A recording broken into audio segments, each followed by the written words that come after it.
Rick, it's nice to have you here. Can you tell us a little bit about yourself and how you ended up here at Lac Barle Valley?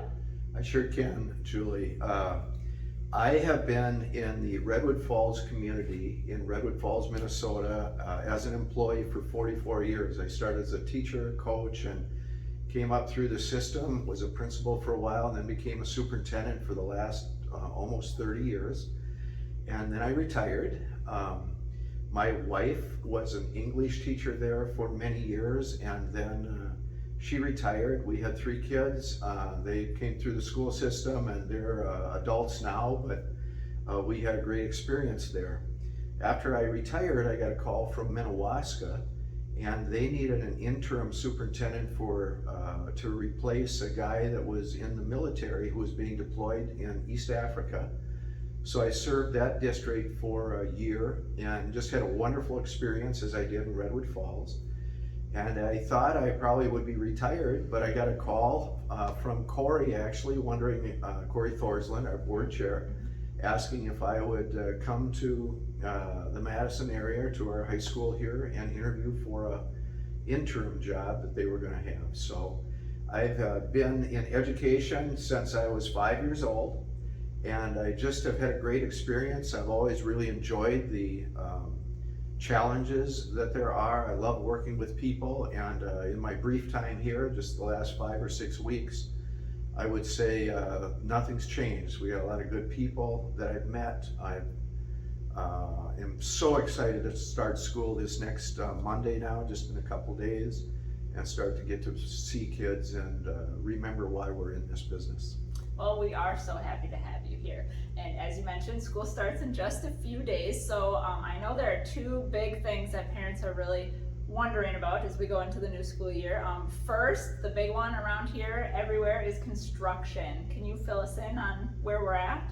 I sure can, and I want to start that by showing tremendous gratitude to our communities for basically $40 million that they gave us to improve our facilities. I think that that's wonderful, and things are going pretty well now.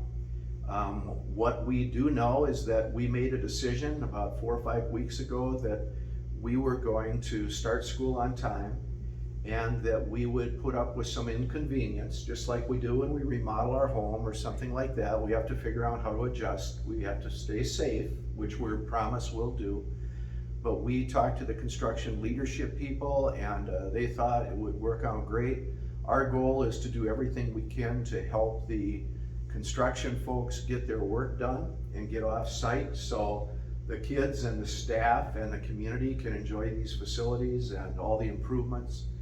And so I wrote that in a letter to families a couple weeks ago, and I think everybody knows that everything's not going to be perfect, but I've been in the buildings now, and I'm amazed at how much we've gotten accomplished in the last few days here. It has come a long ways. Yeah, our teachers were here for workshop this week, and they seem to have a great attitude about let's just work together and work through this. And so I'm excited for the kids to get here and get after it.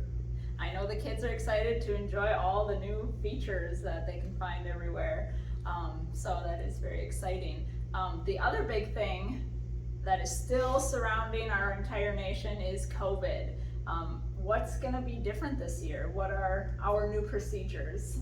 Well, I want to start by saying it's really going to be important for our public and our kids and our staff to remain flexible and nimble. I mean, we're living through some times that no other generations have lived through quite like this. They've certainly had their challenges, and I don't know that this even rates with them, but in our case, we can only control what we can control.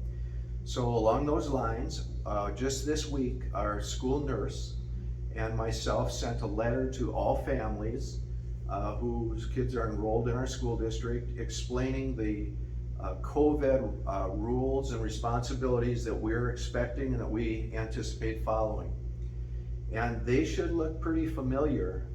It's different from last year because the governor had a mandate last year. Now each school district has been left in a position where they need to make some decisions, And in our case, those decisions have been articulated in that letter that I sent out.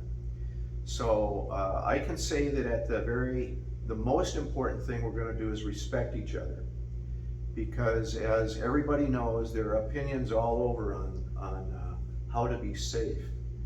And what we want our families to do is think about it and talk about it with their kids. And if they decide they want their kids to wear masks, we want to be very respectful of that. And I'm trying to send a strong message throughout the district that respect is big. And if they don't want to wear masks, the same thing is true.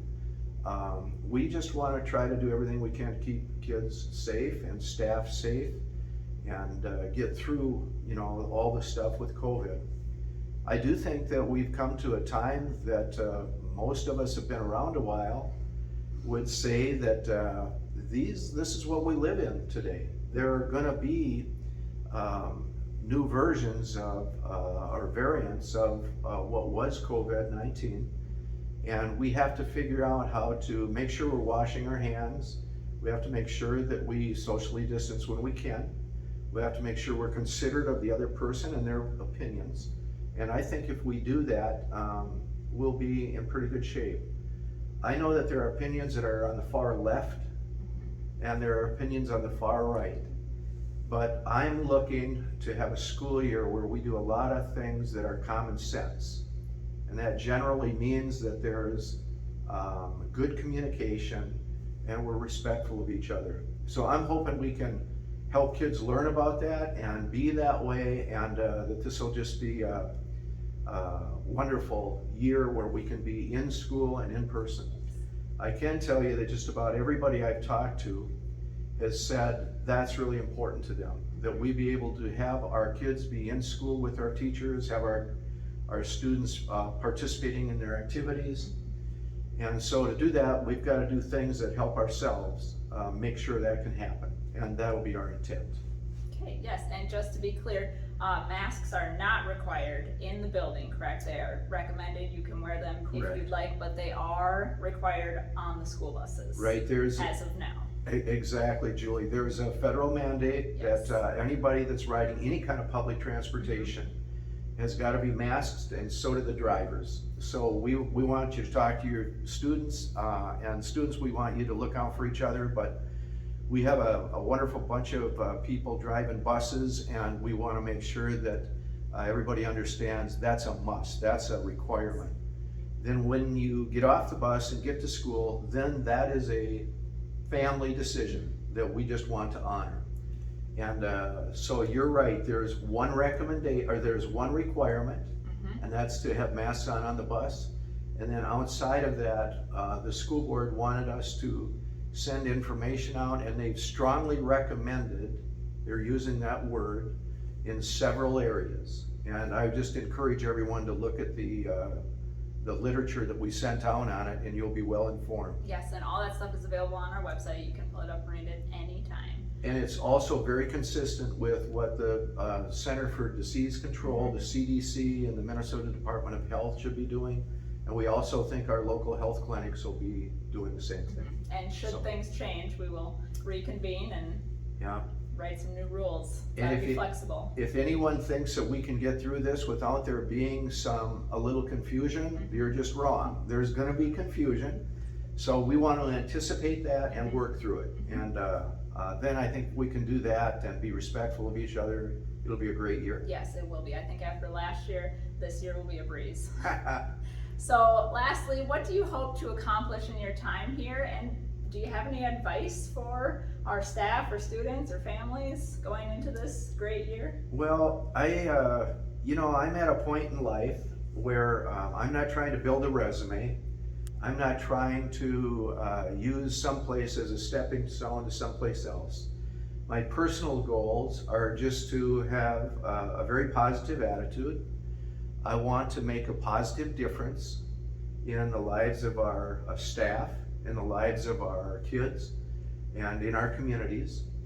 I'm a person that generally is pretty grateful for all the good things that there are out there. And as I started this conversation with you, we have much to be grateful here. The staff members that I love are just tip-top, or that I've met are tip-top. And I think our kids are lucky to have that. I've been in both buildings now, and I mean, I'm just gonna say, wow. They're really looking good, but they're not quite done. Right.